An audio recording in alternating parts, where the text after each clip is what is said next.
Hello everyone. Today we will be seeing one of the problem from Geeks for Geeks. It says check if all the leaves are at same level.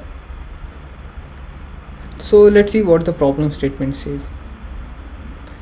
It says given a binary tree with n nodes, check if all the leaves are at the same level or not. Return true false depending on whether all leaves are at the same level or not. So it is pretty simple with an explanation that whatsoever leaves we have, we need to check whether they are in the same level or not. So in the input example 1, we see that they are within the same level, and that is the reason the output is true. Whereas within the example 2, the output is false because the level of this leaf and this leaf is not equal, or for that matter the leaf 15 or 30 as well. So now, how could we do this?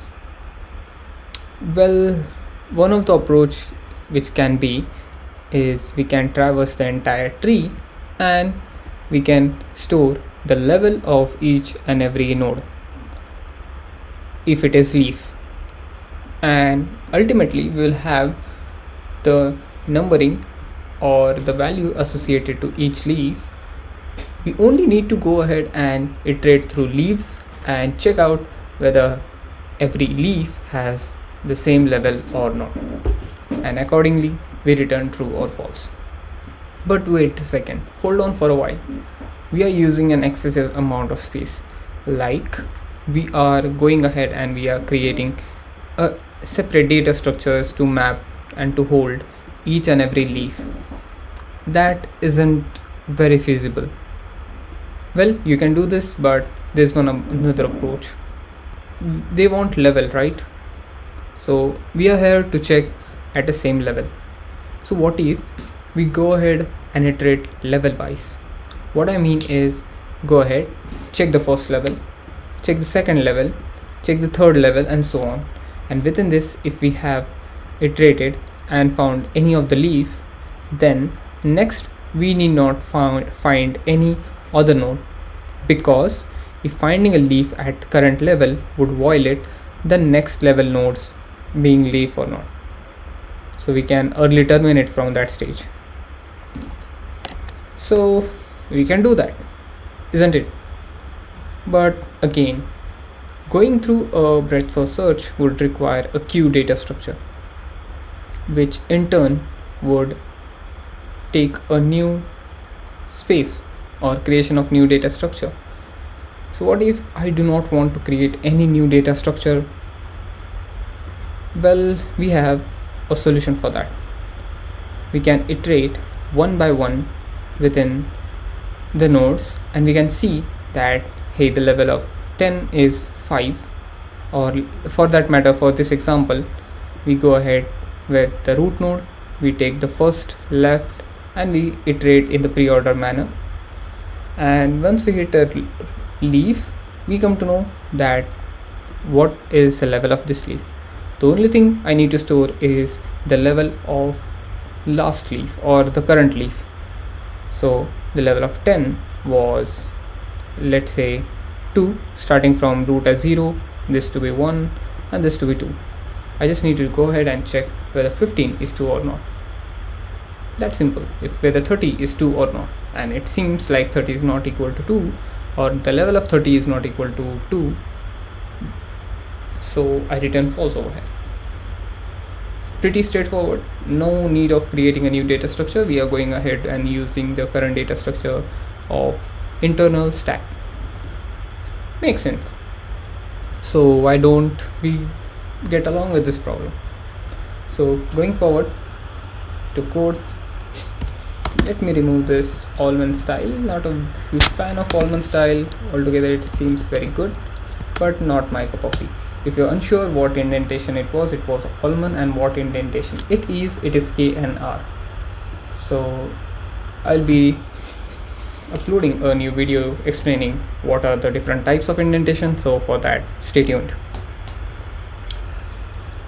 So speaking about next, what we are going to do ahead is we are going to say check whether the current root is within the same level, the leaves regarding this root are within the same level of node, and starting the level is 0.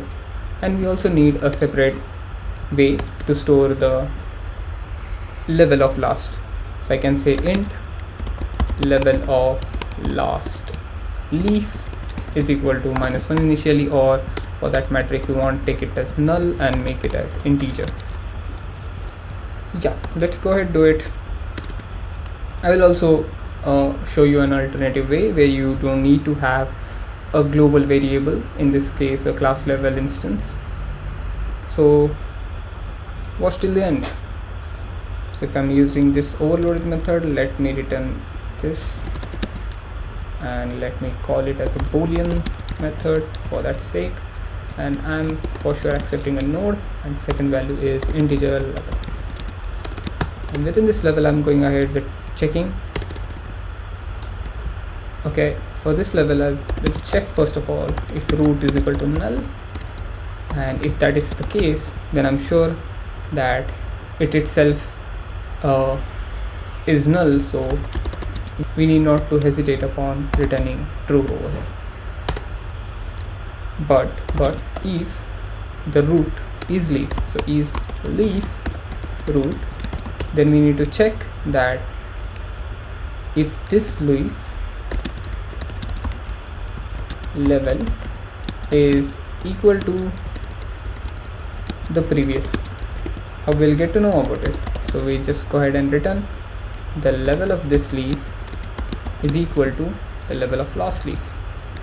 But what if the level of last leaf is null, or for that matter it's unassigned? So let's check that as well.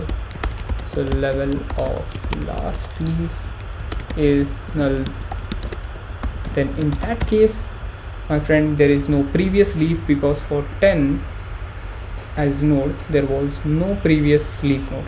So let's say the level of last leaf was itself level. But for that matter, if you see, like, if the root is not at all leaf, then we need to go ahead and check for the root left and root right. The left subtree, I will call it as root dot left. Yeah, called it, and I'll pass the level +1. Why +1? Because I was at this level, and to get into the left or right, I need to go one level below it. So increasing the level downwards, I have made a +1 over here. And not only left, I also wanted to do it with right. So let's check it for root dot right and level +1.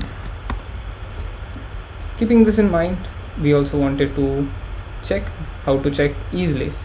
So checking the node is leaf or not, that's pretty simple. We have a boolean isLeaf method which accepts a node and which says it's a leaf only and only if root is not equal to null and root dot left is null and root dot right is null. So let me format it for a while, and it will look something like this and like this. Yes. So far so good. Let's compile this for any compiler errors. None found so far, and the sample input is as expected. So let's submit it to check for rest of the test cases as well. Yeah, so it seems that rest of the test cases are passed, and that's very sweet. But what if I do not want this level of last leaf? I'll just comment it out, and I need to send a variable over this method to this method. But wait a second, this variable would keep on changing. So this variable would keep on changing for this this node and this node and this node, and we might lose on the actual truth value. So we need to have a single object reference. Why object reference? Because objects are passed by a reference and the value within them do not changes. So I'm passing it as -1 as the initial value, and if the initial value is -1, I'll came to know that the level of last leaf is not assigned. And for that sake, I'm passing it, so I need to accept it as well. So I'll say level of last leaf within the parameters, and I'll dereference it with index 0 because it's the only element, and I need to pass here as well, like this and this. So far so good, and also this place. Yeah, makes sense. Let's compile it for any compiler errors. None found so far, and let's check for rest of the test cases. It seems the way is pretty much clean and nice in this way as well. So this is, my friends, how do you check all leaves are at the same level or not. Do let me know how do you feel, and if you have any alternative solutions apart from these three.